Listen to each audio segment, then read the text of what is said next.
Baik, shalom saudara-saudara yang diberkati oleh Tuhan Yesus Kristus. Salam jumpa dalam kasih Kristus. Bersama saya Pendeta Mel Atok. Saya ada di Gunung Sinai dan saya mengucap syukur bisa berbagi berkat kepada saudara. Sebenarnya saya sudah melewati beberapa tempat, misalnya di Mara. Kalau Anda baca tentang Mara di dalam kitab Keluaran misalnya, Anda jumpai bahwa ketika Israel dipanggil keluar dari tanah Mesir ke tanah perjanjian, mereka sampai di Mara dan mereka butuh air. Ternyata mereka ketemu sumur dan airnya pahit.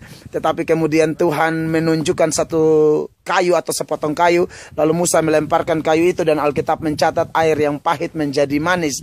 Artinya bahwa di dalam Tuhan selalu ada sesuatu kejutan-kejutan yang luar biasa. Allah mampu merubah segala sesuatu. Dan kemudian Tuhan tidak sampai di situ. Allah tidak kehabisan cara. Dia Allah kalau sudah memulai sesuatu, Dia Allah pasti bertanggung jawab. Dan kemudian saudara tahu bahwa Allah membawa mereka ke Elim, dan di Elim Tuhan siapkan 70 pohon kurma dan juga 12 mata air, saudara-saudara, dan mereka menikmati luar biasa. Artinya apa? Bahwa kalau Tuhan sudah panggil seorang keluar dari gelap menuju terang yang ajaib, percayalah bahwa Allah bertanggung jawab atas hidupnya.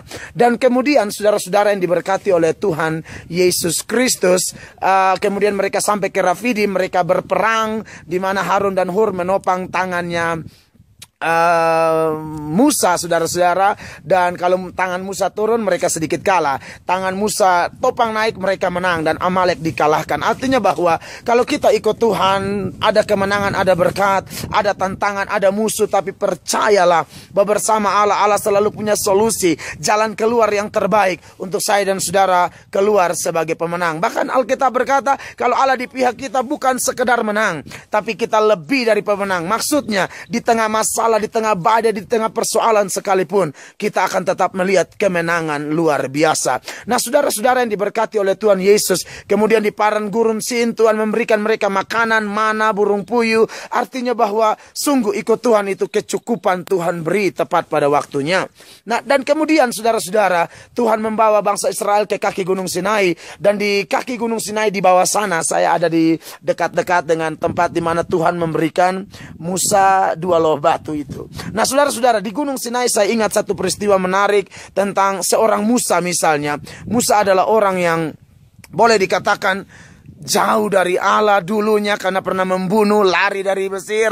Tapi kemudian Allah pakai dia. Ketika Allah mau pakai dia, dia merasa tidak layak, saudara-saudara. Tapi apa yang terjadi ketika Musa ada di tangan Bapa di sorga, Musa ada di tangan Allah, Musa menjadi orang yang luar biasa. Musa menjadi orang yang dahsyat, saudara. Melalui Musa laut Teberau dibelah. Melalui Musa jutaan Israel dipimpin keluar dari tanah Mesir. Melalui Musa, saudara, Tuhan melakukan banyak perkara ajaib. Melalui Musa banyak mujizat Tuhan izinkan. Artinya apa? Kalau orang diubahkan oleh Allah, 2 Korintus 5 ayat 17 mengatakan, siapa yang ada dalam Kristus, dia adalah ciptaan baru. Yang lama sudah berlalu, sesungguhnya yang baru sudah datang. Maka saya percaya sekali bahwa orang di dalam Tuhan akan melihat kemenangan luar biasa. Dan tahukah saudara satu perkara lagi, ketika Tuhan ubahkan Musa, berapapun harganya, dasarnya kalau orang sudah cinta Tuhan, saudara-saudara, maka dia rela melakukan apapun untuk kemuliaan nama Tuhan. Ketika Tuhan panggil dia naik ke atas Gunung Sinai, Alkitab mencatat bahwa dia taat di Gunung Sinai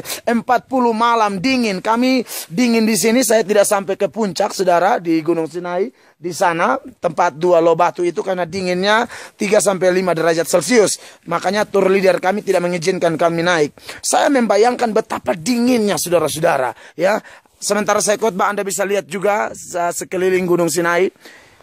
Musa taat luar biasa. Artinya apa? Kalau orang cinta Tuhan, saudara-saudara yang diberkati oleh Tuhan Yesus Kristus, berapapun harganya. Sebab Yesus berkata dalam Yohanes 14 ayatnya yang ke-15, kalau engkau mengasihi aku, engkau akan melakukan perintah-perintahku.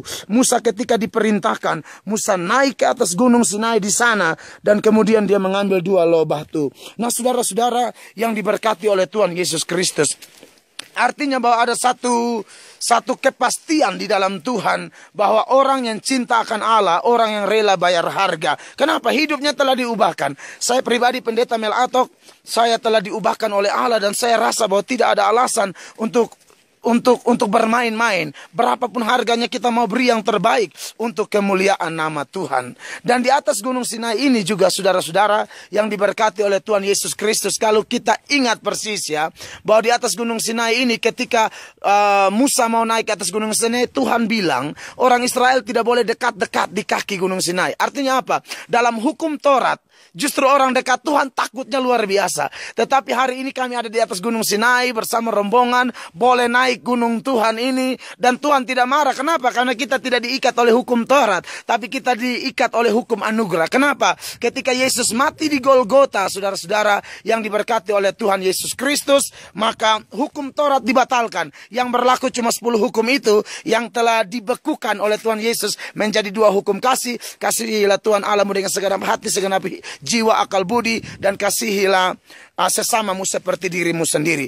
Jadi pesan saya dari Gunung Sinai, kalau Anda yang menyaksikan video singkat ini, siapapun Anda, seperti apapun masa lalu Anda, serahkan hidupmu kepada Allah, terima Yesus sungguh-sungguh, dan saudara akan melihat Anda yang dulu susah melakukan perintah Tuhan, tetapi ketika Anda merasakan kasih-Nya, kasih itu akan membuat Anda merasa berkorban habis-habisan.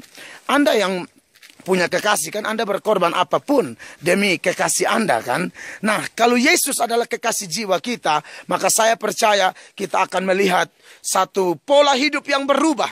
Karena Tuhan akan memampukan kita, Roh Kudus memampukan kita melakukan kebenarannya Tuhan dengan sepenuh hati. Jadi dari Gunung Sinai, pesan saya, siapapun Anda, apapun hidupmu, masalahmu, ikut Tuhan. Penyertaan Tuhan tidak pernah terlambat. Penyertaan Tuhan tidak pernah kendor. Dia Allah yang sempurna dalam melakukan perkara-perkara ajaib. Kiranya Tuhan memberkati Anda dan saya. Sampai jumpa dalam video-video yang berikut. Dalam perjalanan kami, saya akan ke Israel. Dan kiranya video-video berikut pun memberkati Anda. Sampai jumpa. Tetap setia, ikut Tuhan, serahkan hidupmu. God bless you all.